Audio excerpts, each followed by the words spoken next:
maturity or your own success in your professional life? If you could just go through that. Well, Mrs. Jackson was a very unusual woman in many respects. As you know, she overcame a physical handicap, and that did not in any way prevent her from making public appearances, speeches, and things of that sort. She had a brilliant mind and was also an outstanding businesswoman. I first had close contact with her after I graduated from college and was working as a newspaper reporter at the Afro-American. The thing that she contributed to my life, as she did to many other young people of that time, was a feeling of self-esteem. She was always lavish with praise about things that you did, and always tried to set standards which were, in my judgment, very high. I got a great deal of morale building from her, and I would say that I think I was not alone in that respect. You may remember we had an organization called the Citywide Young People's Forum, and she would back that with her credit in the way of getting advertisements, speakers, fees, and things of that sort. It met every Friday night at Bethel Church. We didn't have much money. We got along on plate collections, but at the end of the year there would be staged a big event which was used for fundraising, and from that we would reimburse her for her expenditures. It turned out, of course, in those days, $2,000 or $3,000 was a lot of money. That was in the period of the Depression, and very often she would have advanced that much in order to keep the operation going.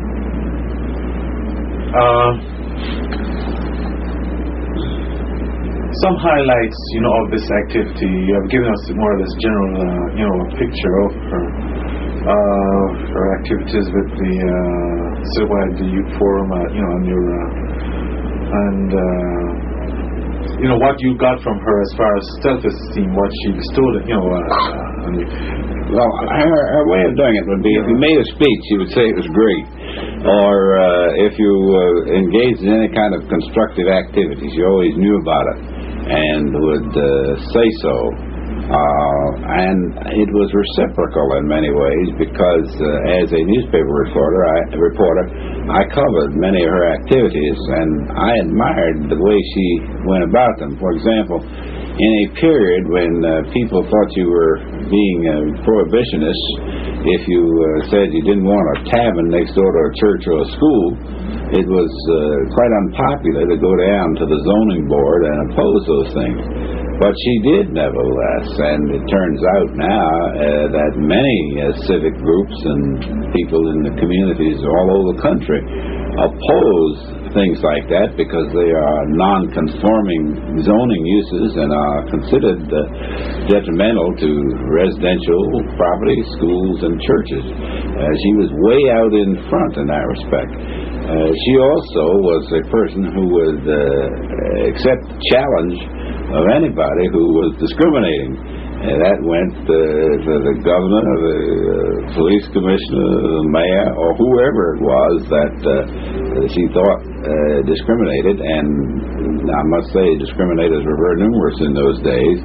I guess many of them have gone undercover now, but in any event, in those days they were openly discriminated, and nevertheless she would take them on. As I said, I frequently covered those meetings as a newspaper reporter, but I must admit that I was not entirely objective. I sometimes had the participatory impulse mingled with my reportorial duties. Some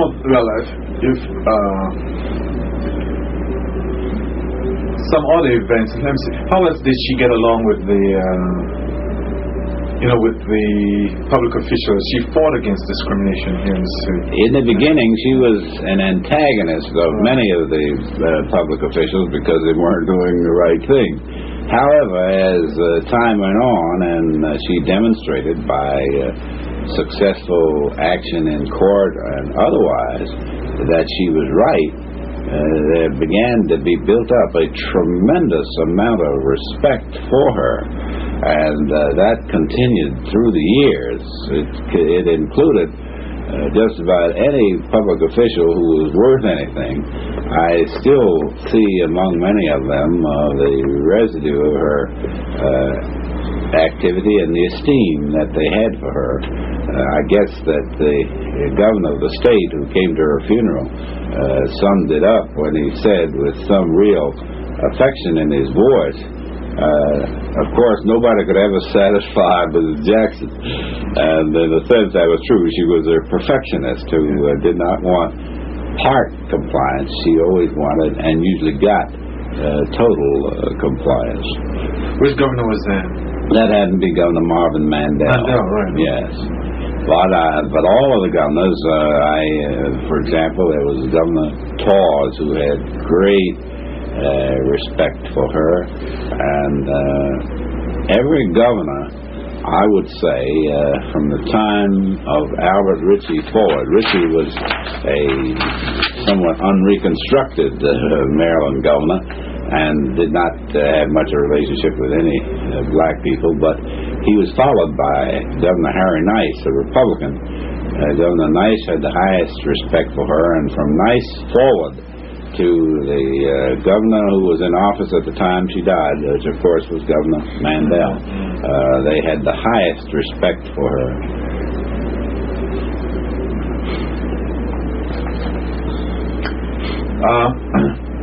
Now, just going back to the period of, the early period of the civil rights movement, when you went away to, you went away to St. Paul, you came back and you were in Washington. Yeah. And these are all activities, this was a period when you were just getting involved there. Was she in any way able to provide any specific help to the family or, as such?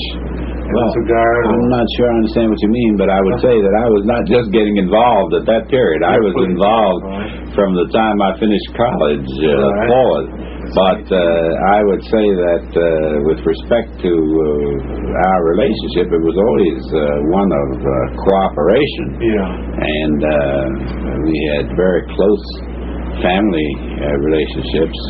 As a matter of fact, they still exist for those members of the family who are living and those who have become attached to the family through marriage.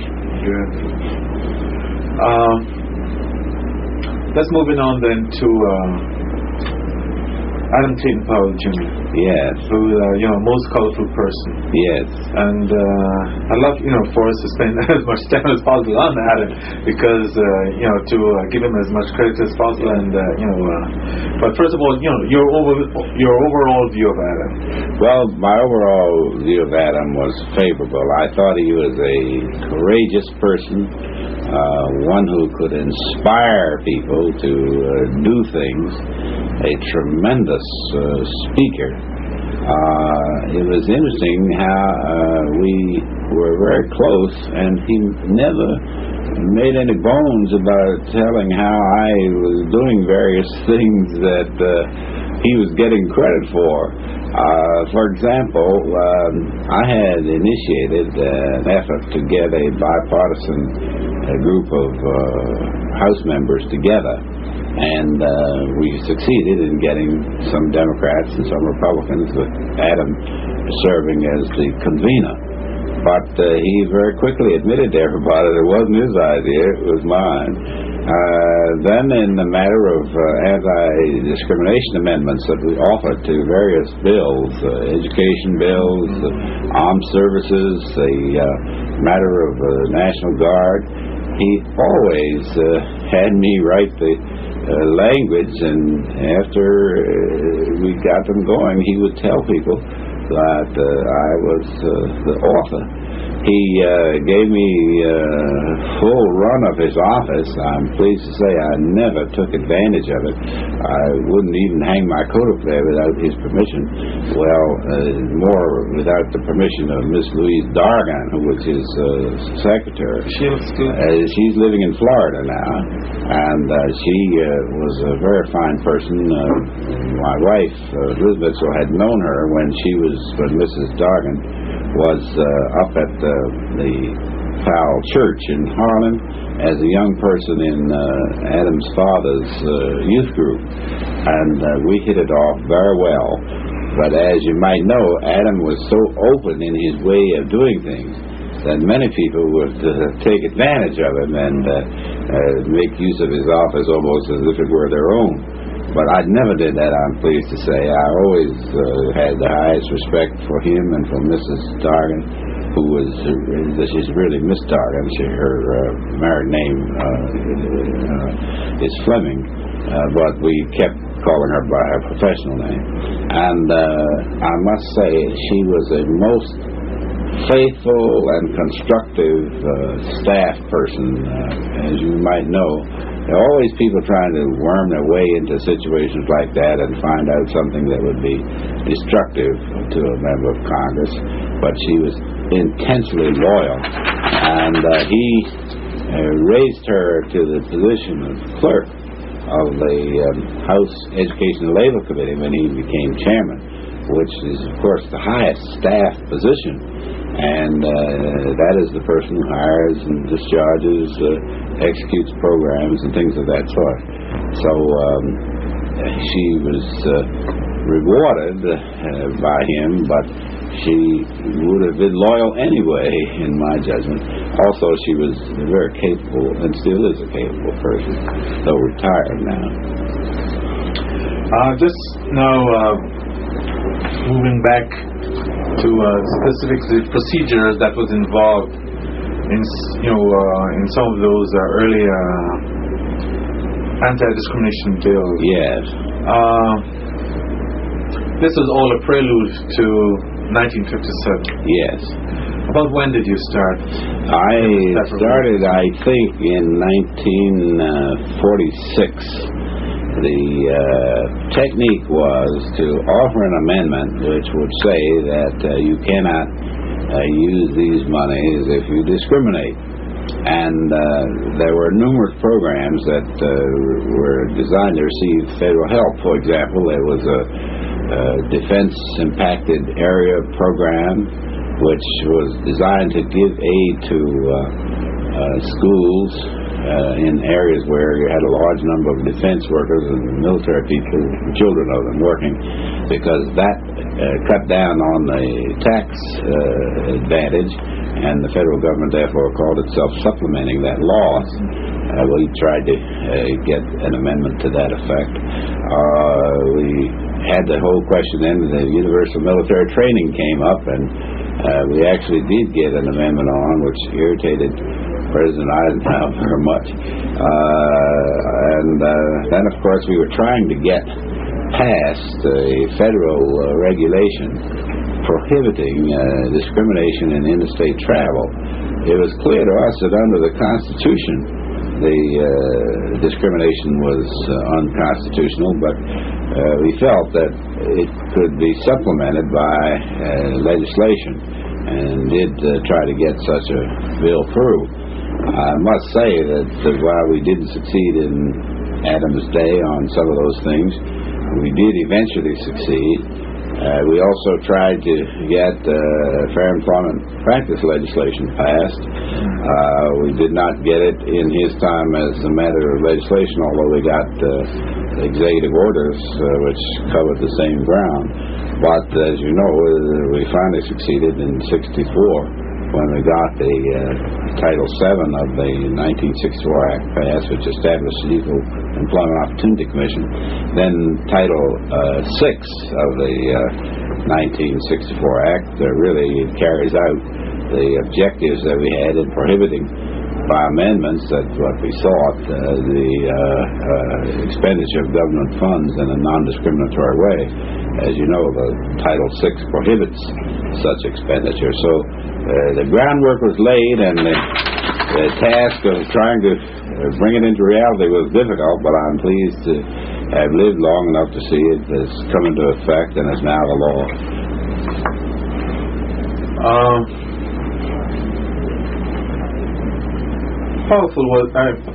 Powell was a very colorful person at times. His ego would seem to to get in his own way.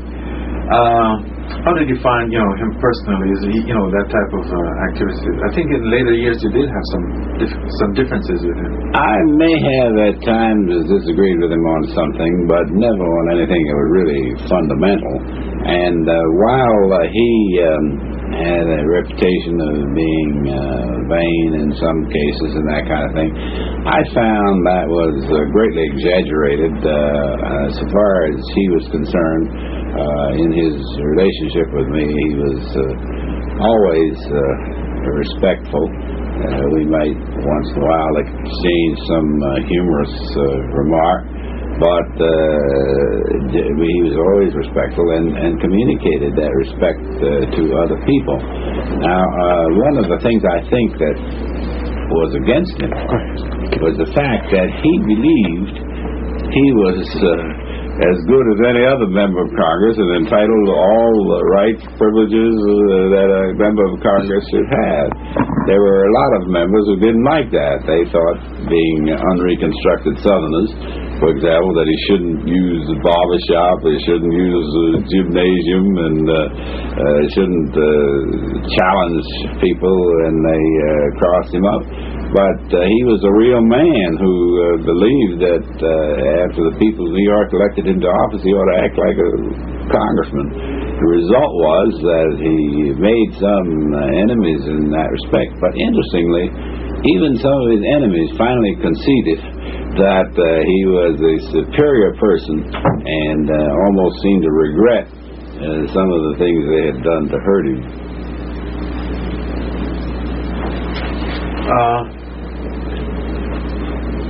The steps leading up to the 57th Civil Rights Act. Could you just go through that? I know there was the FEPC, which was the struggle for the equal employment opportunity, and the FEPC. There's also the matter of the poll tax, which is also another key feature. If you could just describe how that came about and some of the politics that was involved. Well, so far as the 1957 Act is concerned, it came about in this fashion. President Truman had appointed a committee which issued a report called To Preserve These Rights. In that report, it was indicated that there are certain things which should be done in order to eliminate or reduce racial discrimination in the United States. One of them was that there ought to be a voting statute which would make it a civil penalty rather than a criminal penalty to deny people the right to vote, because experience had shown that the criminal part of it was not enforced. It also provided that there ought to be a Civil Rights Commission which would monitor the discriminatory things that were happening in the United States and provide the President and Congress with an official documentation of these things. It also said in the report that there ought to be protection against job discrimination, and that there ought to be in the Department of Justice an Assistant Attorney General whose job it would be to protect civil rights. At the time the report was written, there was just a small section of the criminal division in the Department of Justice which was designed to protect civil rights. After the committee issued that report, it was more or less put on the back burner, but I felt that we ought to try to get it enacted into law, the provisions. And so when the time came where we could hope to accomplish that, I did ask some members of Congress if they would introduce that bill. Some of them did, and the major provisions. No, I just want to ask, who were some of those members? Why did that one? I'd have to look it up, but to my best recollection, one of them was Congressman Keating, who was the very fine Republican from up in New York, Emanuel Seller, who was chairman of the Democrat from New York, chairman of the House Judiciary Committee, and a number of others. I would not want to leave anybody out, but anyway, they were people in the House and Senate. We did not get very far the first time it was introduced. We had extensive... Which is 56? That is correct. Well, it actually came to hearings in 1956. Yeah. And then when we got to the end of the session, I thought it would be very advisable if we could have the Republicans, who were the main people giving us trouble on getting it passed, declare that it ought to be part of their platform. And I spoke to Senator Hugh Scott of Pennsylvania, who was then the, to my best recollection, chairman or close to being chairman of the Republican National Committee.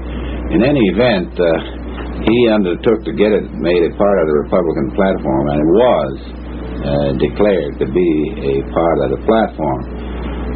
We ran into a difficult parliamentary situation in the Senate. We had succeeded in getting the bill passed in the House, and then we were trying to get it considered in the Senate.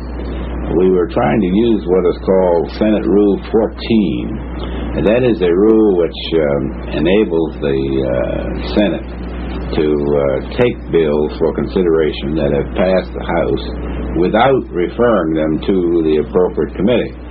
I wanted to do that because Senator Eastland of Mississippi was chairman of the Senate Judiciary Committee, and obviously if we referred the bill to him, it would die.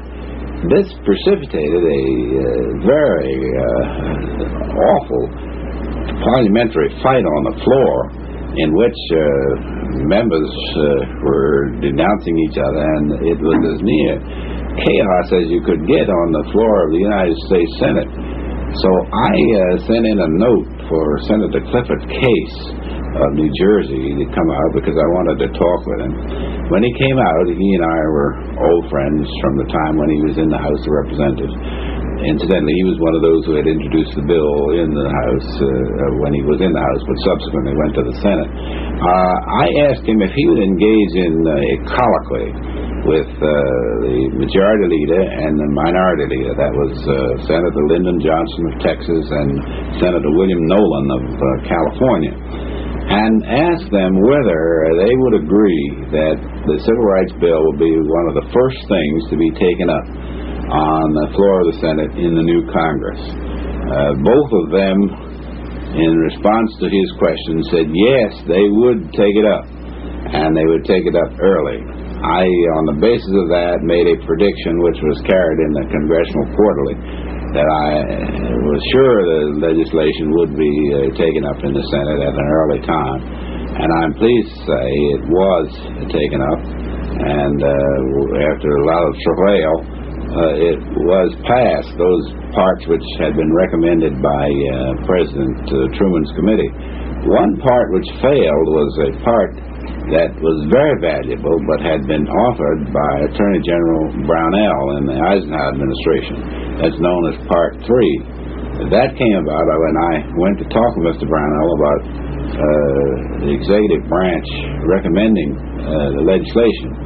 He agreed to do it, and in addition, of course, added this part which was very valuable but which was lost in the fighting to get the bill passed. Nevertheless, what did get passed was the provision which made it a civil matter to deny people the right to vote. The Assistant Attorney General in charge of a full civil rights division, which still exists, was set up. And in addition, there was established the Civil Rights Commission. Let me just double check, please.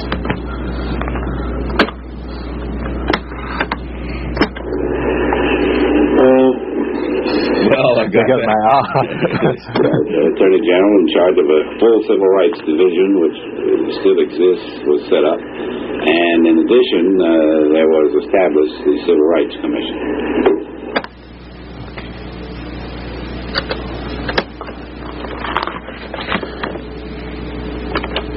Now, the Rule 14 you mentioned is what is known as what, Wednesday. It was introduced at a special time during the week, Wednesday, or calendar Wednesday is a House bill. Rule 14 that I'm speaking of is a rule in the Senate that says that a bill which passes the House may be held at the Vice President's desk if a member objects, or two members on the second time around object to having it referred to a committee. This means that because the bill is at the desk, if the leadership consents, it can be called up any time, and that gives a great advantage in a case where you've got a committee that doesn't want to let legislation out. Well, that rule is still in effect, and as a matter of fact, the voting rights legislation, which is pending in the Senate after passage in the House, that House bill is at the Vice President's desk and can be called up if Strom Thurmond delays things. But there is also another device which we had a big fight about because some members of the Senate didn't like the idea of invoking Rule 14, but there's another device under which the Senate can order a committee to report out a bill, and indeed that device was used in the 1960 law, which explain if you care to have me do so. Yes, please. Well, in the invocation of Rule 14, my good personal friend, Senator Wayne Morris of Oregon, objected strenuously to using Rule 14. He said that he felt this was really a weakening of the Senate procedures, and he inveighed against it, denounced most of us for trying to use that process, but it was successful, and we got the bill passed. We then, the next time around, said, well, Senator Morris, you had strong feelings about this. What will you do to help us get the Senate to order the Judiciary Committee to report the bill out? And I'm pleased to say he did work with us, other senators did, and we succeeded in getting an order passed requiring that the Senate Judiciary Committee report the 1960 Civil Rights Bill to the floor, and it was subsequently passed. At this point, if we could just go into the roles of some of the key senators. You have now touched on Senator Morris, who was a very colorful person. Yes, and a wonderful, brilliant man. How well did you get along with Senator Morris? Well, Senator Morris and I got along beautifully. As a matter of fact, right after the big fight, I went down to his office and he said, you know, you're welcome in my office anytime. And he was always that way. I understood his views, although I didn't agree with some of them, but he had a long record of civil rights support. For example, when we were at war, he was a member of what was called the War Labor Board, and on that he was prepared to do battle by denying wage increases to those groups that discriminated on the basis of race, which was almost unheard of in those days. And then when he became a member of the Senate, he waged a last-ditch fight to try to save the Wartime Fair Employment Practice Committee. As a matter of fact, on the floor of the Senate, the night that final votes were being taken, a compromise had been reached under which it was said that the committee would receive a certain amount of money with which to close out its business. And Senator Barkley got up on the floor and said to Senator Morris, well, I don't know why you don't think this is acceptable, because the officials who are running the FEPC have accepted it. And Morris said, I don't care who has accepted it. It is a fact of life that this committee is being discriminated against, and I don't accept this compromise. Then when we had a fight against the nomination of Senator Eastland to be chairman of the Judiciary Committee. He and Senator Lehman of New York were about the only two who really made an all-out effort to support us in trying to block Eastland's getting the chairmanship of the Judiciary Committee. So he was a tremendous force for good, but he was also a stickler on procedures and felt that the invocation of Rule 14 was not the way to do business. Morse is, should I say, very angry or he didn't like the final product, the 57 Act as it came in, because he felt it was too weak. But people like you and I guess Rao and others felt that, well, that was, it was a start, a beginning. Well, actually, the lesson I learned in the Congress of the United States was that you get what you've got the votes to pass. And on counting the votes, we could see that this was what we could get.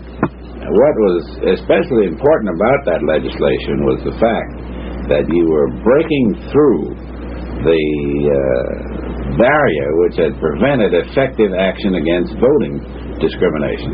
You see, up until the time that law was passed, organizations like the NAACP had to carry the whole burden of civil action to protect the right to vote. But when that law was passed, it required the government of the United States to get in there and act, which turned out to be tremendously effective. Also, there was always a hassle about whether we were exaggerating conditions of discrimination in the country. But when we had the Civil Rights Commission, a government body which was really the servant of Congress and the President, vested with the power to uncover the facts, then you really had something very worthwhile. Also, when you lifted the function of the Department of Justice out from this little one-room category on civil rights where they had a section to a whole division, that also was a tremendous step forward. Now, interestingly, it was not just Senator Morse who had raised the question about the bill's adequacy, but Mr. Nixon, who was Vice President, also raised the question about it. Indeed, he asked me if we would desist on trying to get it approved because, as he put it, there's an election coming up and you've got some very good people running for office. He mentioned Walter Kohler, for example, up in Wisconsin, and we'll get a better bill when they come in. Well, Mr. Kohler was not elected, and he didn't get better people, but we did accomplish the most important thing, and that is we pointed out that the myth of saying you can not pass any civil rights legislation unless you change the Senate Rule 22 limiting debate was really a myth, because we had an all-night filibuster against that bill, staged by Senator Strom Thurmond of South Carolina, and in spite of that, we were able to win. Was it Thurmond alone, or was he was alone? Senator Russell and others had filibustered, but it was Thurmond who, after everybody had agreed to the passage of the bill, Thurmond took the floor and staged an all-night filibuster to try to block it. And there were times when he and I and his wife were the only people, as the presiding officer, were the only people in that great Senate chamber. But nevertheless, he didn't win. And it was important to demonstrate that you could get legislation passed if you had the votes, because as it was, people were saying a whole lot of reasons why you couldn't pass legislation. Some would say that, well, if you wait until summer to pass a bill, you'll get bogged down with appropriations and you can't pass the civil rights bill. Others would say that if you try to break a filibuster, there's no way to do it because the filibusters are too strong. Both of those myths were exploded. So we did have the advantage of substantive legislation, which was good, and also we exploded those myths. And from that point on, we went up in the matter of getting legislation passed. The rule of Lyndon Johnson at that time was very interesting. Well, at that time, he cooperated because, as I said, we had earlier gotten a commitment from him on the floor of the Senate when I asked Senator Case to engage in the colloquy with him and Senator Nolan. You remember I said that we got a commitment from him that would be a thing they'd act on very early in the session. And he kept his word. Now, his problem was that he felt that we should have a jury trial amendment on the bill, and also he was not in favor of Mr. Brownell's Part 3. I'm certain that if we had full support from him on Part 3, we could have won. That's where the central differences were. Those two items were the central differences. But throughout, we maintained face-to-face communication, and I must say that there were times when I might have used some strong language in pressing my point, but we never really got to the place where we couldn't talk to each other. And years later, he said in one of his last speeches he ever made was that he didn't know whether he had come closer to me or I to him. But in any event, we were together and were good friends, which is true. You have a copy of that speech. Where is it? I don't know where the copy is, but I have one. I know you have. I'll have to dig it up because I really want to see that. Well, he made references twice. That's Once when we presented him with a embossed certificate of the first vote that was first person to register after the 1965 Voting Rights Act, and then subsequently when we went down to the dedication of the Johnson Library in Texas, I don't mean to boast, but since it is an accuracy, I would say that I was the one who made the suggestion of having this voting certificate presented to them. There were a group of blacks in government who got together. I was not in government myself, with the NACP, but they were trying to find out what would be a good gift for him as he was leaving the presidency. So I suggested that we get the first certificate of a person to register in Selma, Alabama, and have that embossed in metal, and it turned out that the Nicholas Katzenbach, who was the Attorney General at that time, cooperated with us, and we found that certificate, which was a lady who was a nurse who had, I think, 3 or 4 sons who were in the service, a highly intelligent person. It was really a kind of a dream person to have on a certificate. And there I made a very serious error by not paying attention to my wife. We were trying to get the affair started, and we had hotel reservations and that kind of thing. But of course, as you know, when you have things of that kind, you've got to have various kinds of clearances on people. And it seemed to me that might cause a delay if we tried to get a clearance for this lady, and then the question of transporting her to Washington and so forth. My wife said, I don't care what it is, you ought to get that lady up here because she would make a wonderful presentation and it would be a marvelous public relations thing. Well, foolishly, I didn't press it, and we didn't get her up. Then I have never forgotten the awful feeling of disappointment I had when it turned out who she was, and Jet Magazine carried a wonderful story about her, which I still have.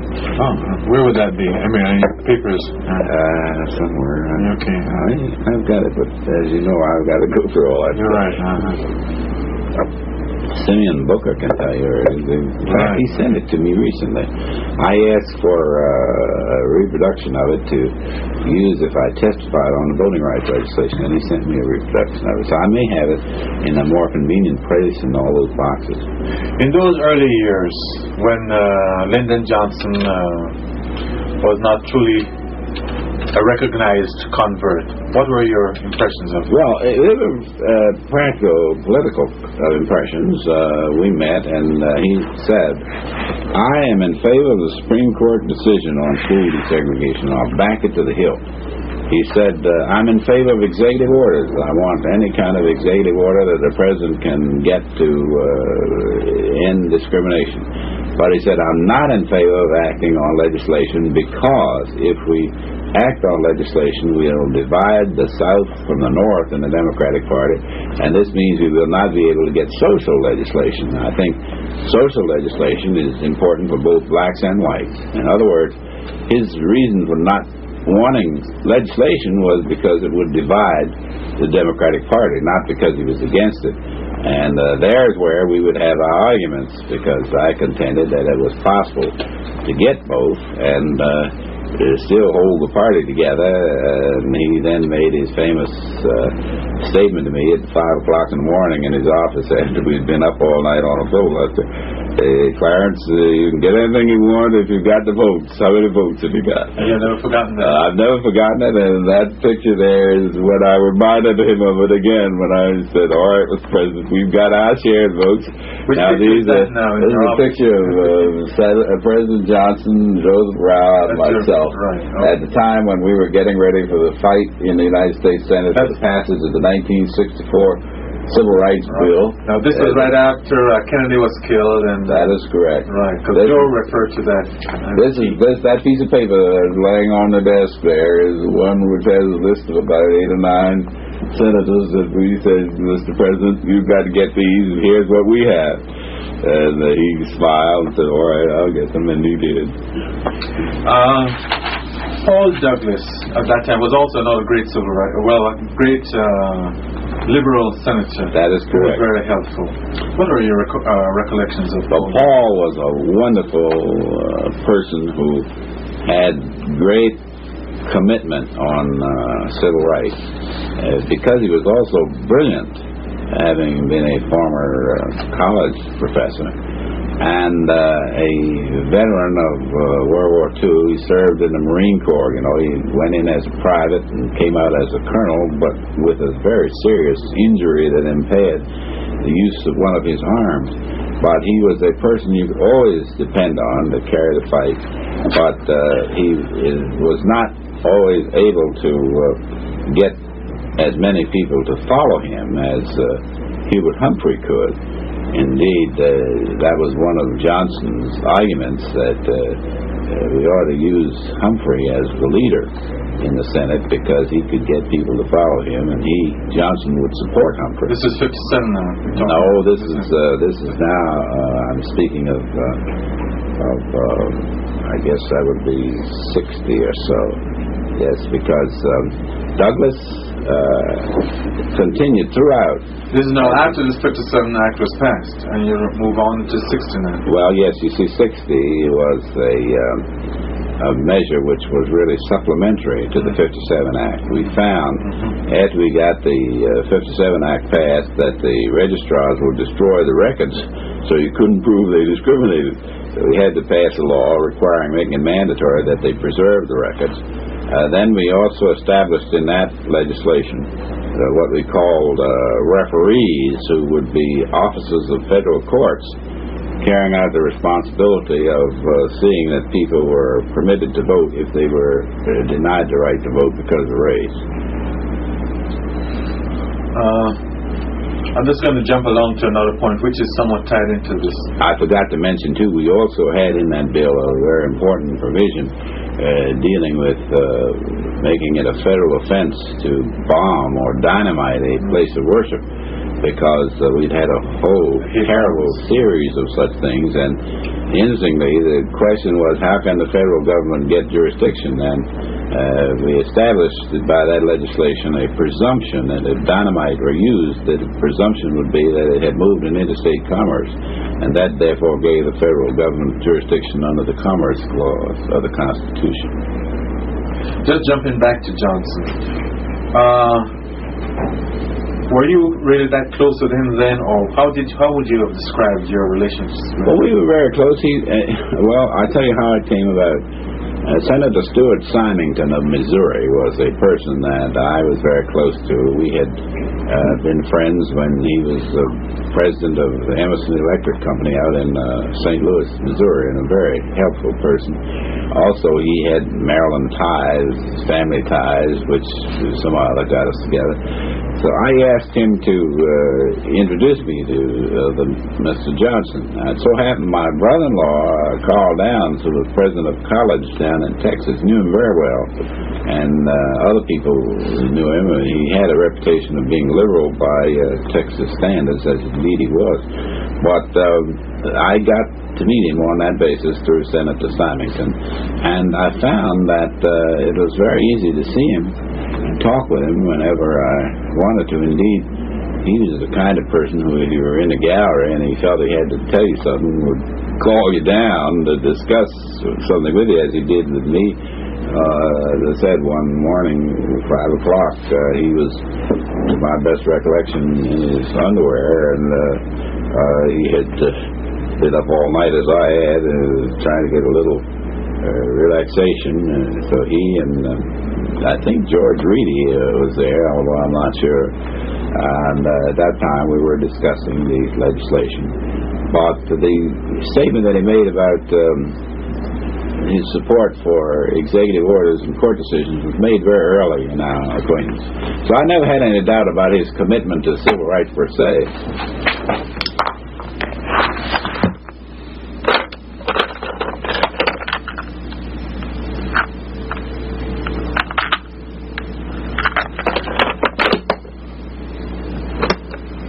Yeah, you never had very much doubt about his commitment to civil rights per se.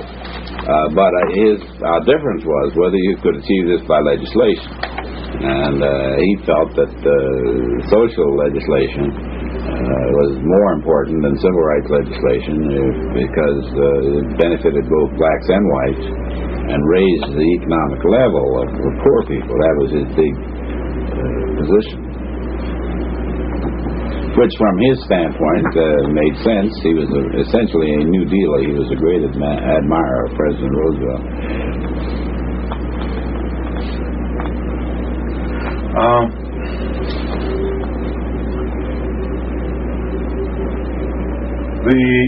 I'm just going to jump back again. Your look at your political development as you went along. How would you describe that process? How did you come really to become involved? I know back here in Maryland you started you ran as for the state senate. No, I ran for the House. For the House, right? And you've always had that those feelings. But in Washington, or rather, I should say, really as a lobbyist, who are some of the how did you really come to be so well equipped with the skills for lobbying? Well, I don't know whether I could say I was well equipped. I like to think I knew what I was doing, and I felt that the best way to handle that responsibility was to apply fairness and common sense, to treat people the way I would like to be treated, to praise them if they did what was right and condemn them if they did what I thought was wrong, but never to threaten them in a way which would mean you couldn't carry out a threat. There were some people who would go in there and say, we're going to get back and defeat you if you don't vote with us. I never said that because I would feel that if there was any way of defeating them, I could do that without letting them know. And if there wasn't any way of defeating them, they'd know it better than I would. So that threat wouldn't impress them. I did feel also a great loyalty to those who supported us, so that in some places I was known as a Democrat, and other places I was known as a Republican because I had been in trying to help get people who had helped us reelected. For example, it was Senator Cabot Lodge of Massachusetts. I went up to Massachusetts at the time when Jack Kennedy was running against him and did all I could to help him. So people promptly thought I was a Republican. But then later I went down to Rhode Island. My recollection is that Senator Pastore was running, although I can't be entirely sure. But whoever was running was a Democrat and had been friendly, and I spoke favorably for that person. There was a bipartisan team of blacks following me, calling themselves a kind of a truth squad. And they gave me a clean bill of health. They said I had been fair in supporting people on the basis of the record. Joe Rao, well, not only Joe, but a number of people feel that a part of your success as a lobbyist was due to the fact that you were a Republican who could And as a result, you had access that a lot of others did not have, like himself, I guess, who was a Democrat, have to Republicans, key Republicans. Was that a... As a matter of fact, I was neither Republican nor Democrat. I was a registered... I was a registered independent voter. I did not register as a Democrat until after I retired. And and that was one of the things I always made clear to people with whom I dealt, and I think that did mean a lot to them because I had no hesitancy about supporting a Republican if the Republican had been our friend, or a Democrat, and I could give you a long list of such people, say one who is still living or retired, and that's Hugh Scott in Pennsylvania. I was intensely loyal to Hugh because he was always helpful to us, and it's a funny thing, I was on collision course with two Kennedys because of that. In the case of Jack, I was on a collision course with him because Cabot Lodge had been our friend, and in the case of Bobby, I was on a collision course with him because Ken Keating had been our friend, and he was running against Ken. But that didn't mean I thought any the less of either Jack or Bobby, but it seemed to me my loyalty ought to go to the person who had helped us. And yet you were able to maintain excellent relations with both Kennedys. Oh, yes. As a matter of fact, I knew Jack before many people thought he was important. Adam Powell was one who introduced us, and he was just a member of Congress at the time. So you said that, I don't know whether I read it somewhere, but you said this is someone, Powell said this is... Yes, he said, you want to keep track of him because I don't remember the exact words, but it was to the effect that he's going to be an important person.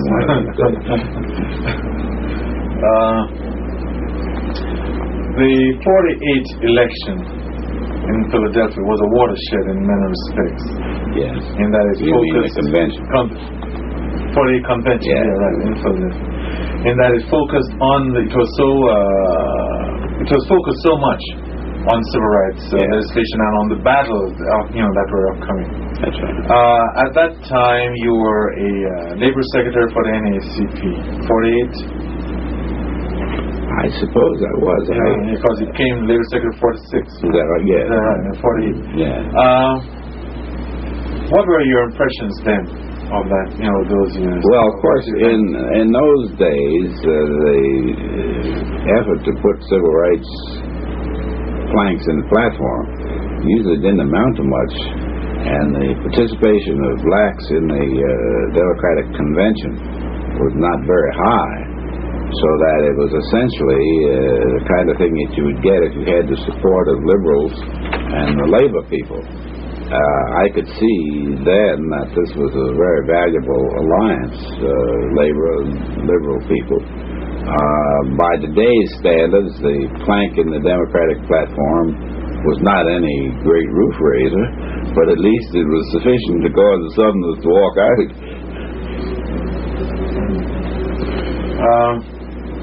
Again, back to this early period, the FEPC battle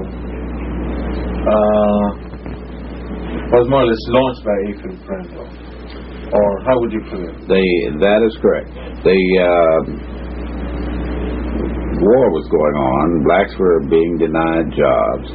Mr. Randolph said that he would stage a march on Washington as a protest. And the government became alarmed and tried to decide what they could do to hit off that march. The result was the president issued Executive Order 8802. What are your impressions of Randolph? Well, I got along with him fine. You see, I had the advantage of knowing him from St. Paul. We had a very ardent... He went out to St. Paul. Well, he had organized out there. Right. He had a very ardent supporter out there, Mr. William Boyd. Frank Boyd, Frank Boyd, B-O-Y-D. And Mr. Boyd was one of the old-time union members. So I got some kind of relationship with him through that. I think also we probably had him to speak at the forum, although I can't remember. So I had a high regard for him. Was he an influence in you in that, you had a high regard for him. You know, just when you're back in Washington, when you were also very much while with federal government, and then now with the NAACP, you had also taken up the FEPC, and you were carrying it also on your own. Yes. How did your efforts then, coincide? In what way? Did you work together actively, or was it more a parallel? Well, he used to refer to me as the quarterback, and so I think he relied to a great extent on my knowledge of the legislative process. But of course, there were other people working in it too. But I do think they felt that I would not fool him on any legislative matter. So by then, at that time, then you had also become an acknowledged or recognized lobbyist, apparently. Your knowledge of Well, I have to leave that to the judgment of other people. I'll say I was there. You're there, okay. I'll also be speaking with Bob Weaver. Yes. Because Bob was the person who brought me to Washington. Yeah. And if you care to have me tell you, I will explain that. I had Bob come to St. Paul when I was up there to speak. My objective was to have as many of the black leaders of the country come to St. Paul as possible. I had Mrs. Bethune, I had Bob, I had then Congressman Arthur Mitchell of Illinois, and a great many other people who were prominent in the black news, and also people for whom I had respect. Bob came, and we had him talk. Then he said to somebody, well, the strange thing about me was I had him come there but didn't ask him for a job. Well, I wasn't interested in trying to get a job. I wanted to have him there because I felt he was an important person, and I had known about his work from back east.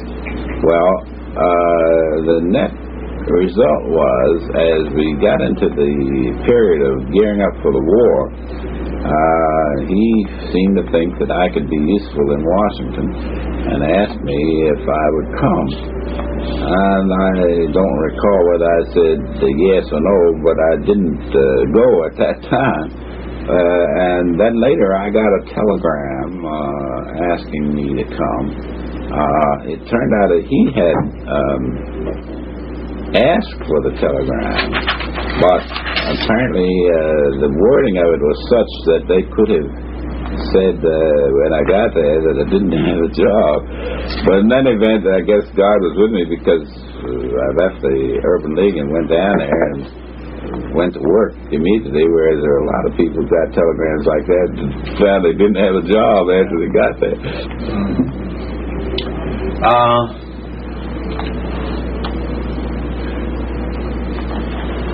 Your taking over the Washington Bureau was marked by the fact that, or the differences in style between you and your predecessor. You immediately took command of that position because it was clear that you had the prior experience and the knowledge, but also your own style of operation. Now, within the association, there was the change at the top also between Walter White and Roy. He was my predecessor. Who's that? As director of the Washington Bureau. Between Walter? Well, you see, at the time I became director, Walter was executive secretary and director of the Washington Bureau. The board had always wanted to have a resident director, but never had one until that period when the job of Washington Bureau Director was separated from the Perry, what was Perry? He was an administrative assistant to Walter White. Oh. I was the first resident director of the Bureau and the successor of Walter White. I can understand. Clear, right? I can understand how you might be confused, because Henry Moon, who was the person who always was very solicitous about Walter's feelings, sort of fudged that one, and he said he did it to keep Walter's feelings from being hurt. But Walter's feelings weren't hurt. He was happy to have me take over as director, succeeding him. Yeah, because it was clear that Perry would stay in the background. He would, he was not doing the meeting, not doing the frontline work on the Hill. Well, I wouldn't say that. How much? I wouldn't say that. I would say that Leslie was an effective operator and very busy at all times. But as I said, he was not the bureau director. He was Walter's administrative assistant. Where did Roy fit into all of this? Well, Roy and I, of course, have been friends for many years, and he was the assistant secretary at that time. For the most part, he did not have much contact on Washington matters, but when Walter went to that round-the-world trip, Roy took over, as you know. And then he became very much involved. Your early relations with Roy, and I'm moving now into a little of internal politics, because this was a time when, how much do you feel like going? I would rather not get into that because I don't think it serves any useful purpose. I can only say that Roy and our friendship goes back to the time when I was young newspaper reporter, and also when I was in Minnesota. So I really never had any serious disagreements with him on anything. Sure. What I was about to ask was... as a matter of fact, I had a very nice... As a matter of fact... I don't want to say this on the record, but I will say it to you. I have a very lovely letter from Mrs. Wilkins in which she said that Roy always had the highest respect for me. And so I'm sure that our regard for each other was mutual. I've been pushing along. I began work with the NAACP. The reason I can't understand why we weren't together before that, because he was in government and interested in civil rights. But somehow our paths didn't cross, and until I went with the NAACP. And then we were in frequent contact, so that eventually we became almost inseparable. As an illustration of the continuity of our friendship, he saw an editorial in the Washington Post, I believe it was one day last week, but whenever it was about my handling of the Diggs case, and they had misunderstood what I had said about the possibility of racial discrimination. I had said that in Maryland, I felt because of the state's past history, it fell into the category of suspect areas, which has a legal meaning. I didn't say that Maryland discriminated. And then somebody said, well, are you saying that they discriminated against Mr. Diggs on the basis of race? I said, I'm not saying that, but I'm not ruling it out as a possibility. And the Post misunderstood that and said I made a flimsy charge of racial discrimination, whereupon Joe took it upon himself immediately to answer them, and did, and sent me a copy of his letter that he sent to them, in which I didn't feel like I needed any defense. It didn't matter to me what they were saying. But Joe was very upset about it and sent me a copy of his letter to the Post, which came today. He was incensed that they would try to impugn my motives.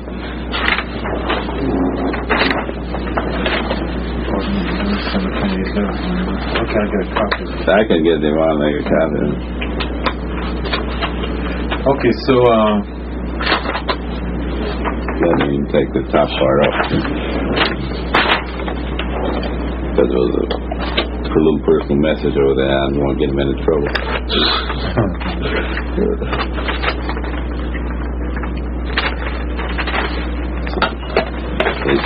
Make sure when you give it to us, you give it back. Okay, so when you started with the NAACP, that's when your paths crossed. Right.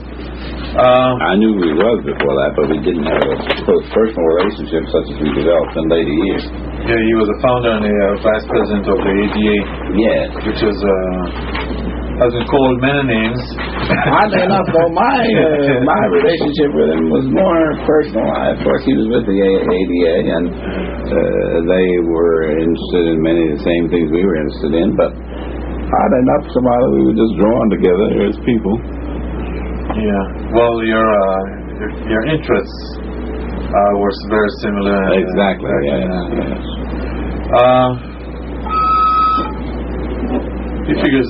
Joe figures it was around 1950. That could be correct, although it might have been earlier. I'm not sure. You know how it is with your friends; you don't always remember when it begins. Exactly. Yes. But in that time, how did you really work together, both of you? Well, we worked together on legislation, and usually Joe was a master of framing language for bills, and just about everybody relied on him for framing of legislation. So that I guess we became a kind of a team where he would formulate language, and my responsibility was to try to get that language approved by Congress. Which is just what he said. Well, he said it more. He said he was more or less like the technical expert, and you were the humanist. Well, whichever way it was, he did the writing, and he loved to write. And he had very wonderful ideas on what ought to be done, and he had been doing that before. He was doing it for the Roosevelt administration while he was in right. So then he had all that really discipline and practice before. Well, not only that, of course, he was one of those brilliant young people who came down to Washington in the days of the New Deal. He was a Harvard man, and some of them, like Bill Hasty and people of that sort, came down from Harvard. So he was one of the junior brain trusters, I guess. Also, he had been a clerk for Supreme Court Justice Cardozo, and one other justice. Not Frankfurt. It was Frank. I don't think it was Frankfurt. He mentioned anywhere I can. He had contact with Frankfurt, but I don't think he was Frankfurt's clerk. But I know it was Cardozo's clerk. So then you began working together. How did, until both of you were recognized in gallery as a Gold Dust twin? That's right. But that was later on. But the process of developing this type of relationship with someone who was he was a key part for you. He was. Oh yes. Because I never trusted my own judgment on whether to accept or oppose a change in legislation until I had checked with him and we had talked it over to find out whether we'd be hurt or helped by it. I trusted his judgment above all others, really.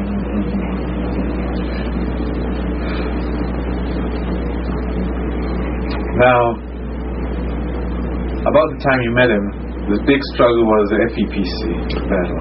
I would think, yes, we were in that period. We were trying to get the wartime FEPC made into a permanent agency, and there was a bill which had been introduced.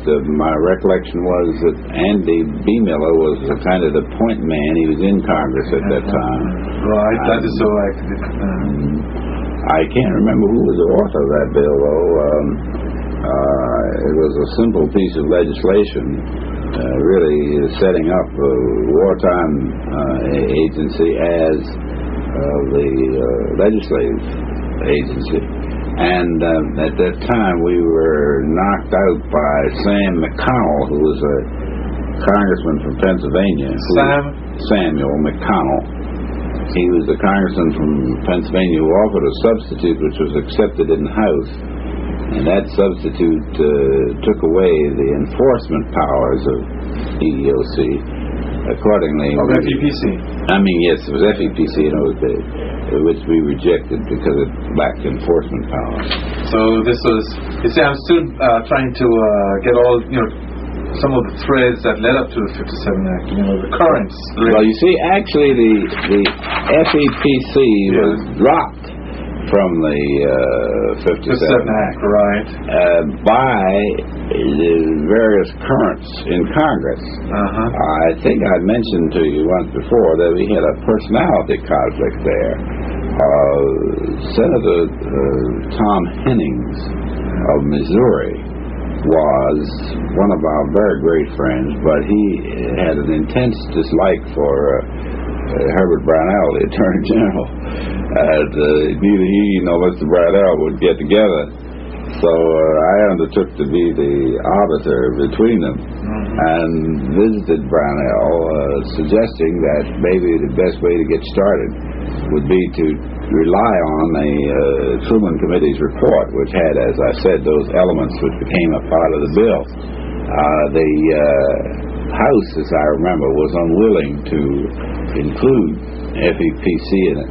So it was kind of academic about whether you could. So at that stage, then, okay, now with the Truman's Commission report, FEPC then more or less was pushed to the background. Well, actually, FEPC had been killed before the right, because you wrote a long article about that. Yeah, before the Truman report was issued, and what we did to try to keep the idea alive was to rely on executive orders, which are kind of a complicated process, because in doing so we had to overcome the Russell Amendment that Senator Russell had put in, prohibiting the expenditure of executive funds for any operation that had not been authorized by Congress. But I discovered that there were operations similar to that which was prohibited being carried on by taking the money out of agencies that did have authorized appropriations. And therefore we got our appropriations out of the Civil Service Commission's budget and the Department of Labor's budget. That meant we had set up the equivalent of the EEOC, one which would handle government contracts and the other which handled discrimination in government. These were two Truman executive orders. Oh, that's right. Okay. Now coming back to Joe now, moving along, you worked some of the key phases. Now, you're also working with Adam Clayton Powell at this stage, right? Adam and I worked together up until, I guess, the time we got into the 57 Act. And the reason, 56 became 57, you're right. But the reason we weren't as close on that is he was not on that committee. You see, that was Judiciary Committee, and he was on Labor Committee. Labor had no jurisdiction in that. So then, with Joe Rao on the then who took over then? At that time, it was Emmanuel Sutter then who was. That is correct. He was chairman of the committee. Right, on the Judiciary. Now, working with Joe was the ranking Republican member. Right. Working with Joe now, what are some of the highlights of this, relationship? Leading up to that period, from 50... Well, I'm not sure I understand what you mean by highlights. Well, sure, you both worked on legislation. Right. And, trying to eradicate, on legislation. You would drafting and you would pass it and offer your judgments there and be the humanist, as he said. I don't really meant for that. But still, there are some periods, such as that when you're called the Goldust Twins while you're up there in the gallery, or you're called the Vultures of the Senate and so forth and so on.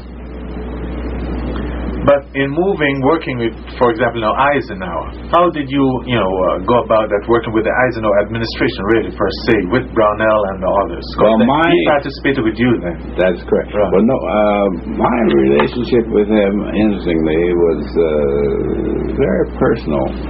I had never met Eisenhower, but Cabot Lodge, the senator who was defeated by Kennedy, was named as the transition chairman when Eisenhower came in. And I asked Cabot Lodge if he would get agreement on a certain number of things. Among them was continuation of the agencies established by Truman's executive order, which he agreed to do. We got those continued. Thereafter, I don't remember now whether he was Saltonstall's assistant or Lodge's assistant, but Maxwell Rabb was over in the White House somehow. They got him in, and he and I had a good first relationship. We continued to work together, and that extended up through to the Eisenhower top people. And as I said, I always tried to be fair in my assessments, so there would be times when I might be commending Eisenhower, as I did when he issued the order abolishing schools on military posts. I was annoyed with him when he was intimidated by Senator Russell, saying that some parts of this bill that can be enforced to the point of a ban. And poor Eisenhower said we need to realize that was in the bill, and I was very annoyed about that. So that my relationship sort of grew in the Eisenhower administration with people who were in the White House family, and also members of the House and Senate who had connections of one kind or another were Republicans. And I guess in those days it was more or less on my own insofar as my relationships with the Republicans were concerned, because of course most of my colleagues in the civil rights effort were Democrats, and many of them didn't have a very high opinion of Eisenhower.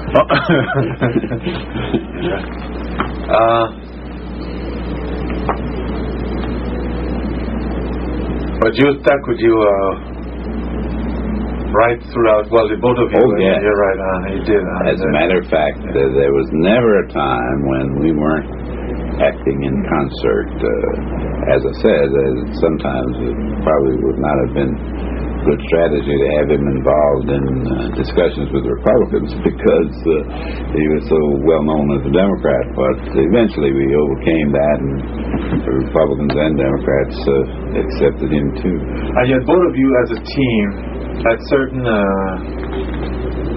obstacles, in that you're black, he was a Jew. He was also a member of the, founder of the ADA, and closely linked with strong liberal causes. And the Democratic Party. He was a prominent Democrat. Right. What were your views of the attacks on him then?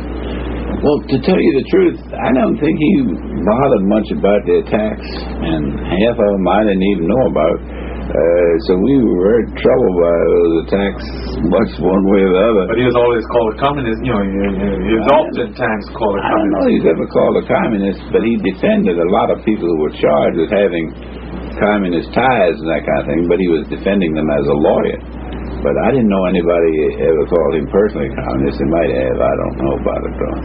Actually, they always thought of him as being radical, because he was an ardent defender of the First Amendment rights of people, and also he would carry a picket sign at the drop of a hat, even though he was a lawyer. He also would defend unpopular people if he thought they had a good case. So some people held that against him. I remember Senator Holland of Florida on the floor one time was talking about who would make a good Supreme Court justice. Joe and I were sitting together in the gallery, and Holland said, well, of course, I don't think you should ever condemn people for their legitimate views, but he said, if somebody like Joe Rao, I wouldn't want to see them on the Supreme Court. Joe probably was more brilliant than anybody that ever served. Let's move on to the question of coalitions and how they develop. Arnold Aronson explained to me that the genesis of the coalition movement really was or centered on the struggle with Randolph for FEPC. That is correct. And that's when they all came together. There's a national... It was called the Committee for a Permanent FEPC. Right. And Mr. Randolph was at least the titular head. Like so many of those organizations, I don't remember whether they all got together in a room one day and decided, let's have this, but whatever it was, they did set up a Committee for a Permanent FEPC. But after the fight for an FEPC began to drag on, it was obvious we had to have a broader objective than that. And I don't know how the title Leadership Conference on Civil Rights got started, but that did become the vehicle which was doing what the Committee for Permanent FEPC and others were doing. Roy and Arnold Aronson started what became the Leadership Conference. Well, in other words, the civil rights mobilization. Well, that's interesting because we were trying to figure out Walter's role in that the other day. Okay. We were talking about, this is not the other day, but a few months ago. My very best recollection, Walter was the first head of that. But somehow the records have gotten destroyed or misplaced or something.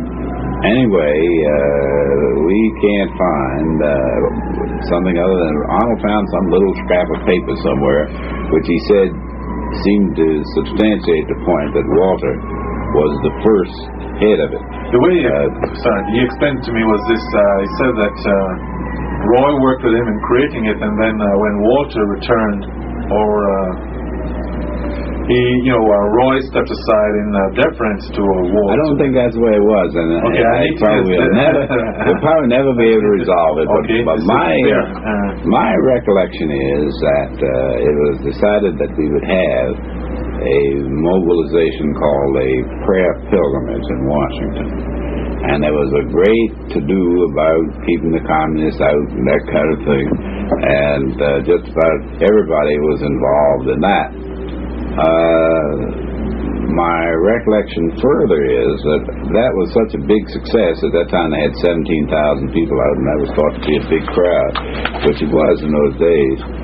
And my recollection is that at that point the question arose, who's going to be the head of it?